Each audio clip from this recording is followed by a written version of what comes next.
അന്താരാഷ്ട്ര യോഗാ ദിന പ്രസംഗം. എല്ലാവർക്കും മറ്റൊരു വീഡിയോയിലേക്ക് ഏറ്റവും സ്നേഹപൂർവ്വം സ്വാഗതം ആശംസിക്കുന്നു. എല്ലാ വർഷവും ജൂൺ 21 അന്താരാഷ്ട്ര യോഗാ ദിനമായി ആചരിക്കുന്നു.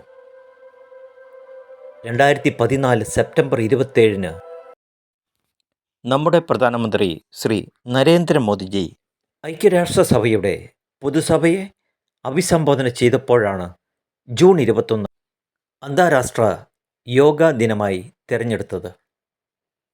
2014 ഡിസംബർ 11 ഐക്യരാഷ്ട്രസഭ ഈ പ്രമേയം അംഗീകരിച്ചു. 2015 ജൂൺ 21 ആദ്യ യോഗാ ദിനം ആചരിച്ചു.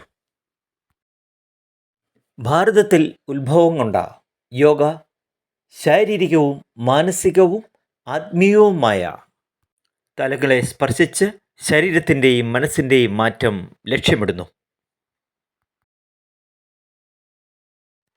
യോഗ എന്ന വാക്കിൻ്റെ അർത്ഥം ചേർച്ച എന്നാണ്. പഞ്ചേന്ദ്രിയങ്ങളെ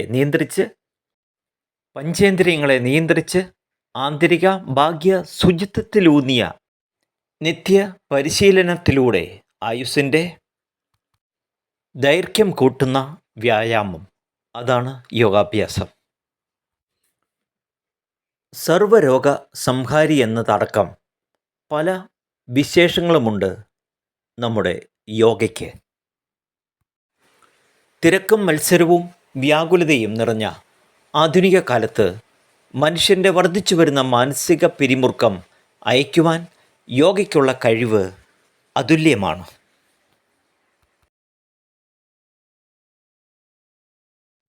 ആധുനിക ചികിത്സാ സമ്പ്രദായങ്ങളുടെ ഭാഗമായി യോഗയെ മാറ്റാനും അതുവഴി പുരാതന സമ്പ്രദായത്തിൻ്റെ സാധ്യതകൾ പ്രയോജനപ്പെടുത്തുവാനുമുള്ള പരിശ്രമങ്ങളും സർവ പ്രശ്നങ്ങൾക്കുമുള്ള ഒറ്റമൂലി എന്ന നിലയിൽ യോഗയെ ഉയർത്തിക്കാട്ടുവാനുള്ള ശ്രമങ്ങളും ഊർജിതമാണ്. ഉത്തരാർദ്ധഗോളത്തിലെ ഏറ്റവും നീണ്ട ദിനമായ ജൂൺ 21 ലോകത്തിൻ്റെ പല ഭാഗത്തും പ്രത്യേക പ്രാധാന്യത്തോടുകൂടിയാണ് യോഗാ ദിനം ആചരിക്കുന്നത്. ഭാരതം ലോകത്തിന് നൽകിയ സംഭാവനകളിൽ പ്രധാനപ്പെട്ട ഒന്നാണ് യോഗ. യോഗ നിങ്ങൾക്കും സമൂഹത്തിനും എന്നതാണ് ഈ വർഷത്തെ പ്രമേയം. ഏവർക്കും സന്തോഷകരമായ ഒരു യോഗ ദിനം ഞാൻ ആശംസിക്കുകയാണ്.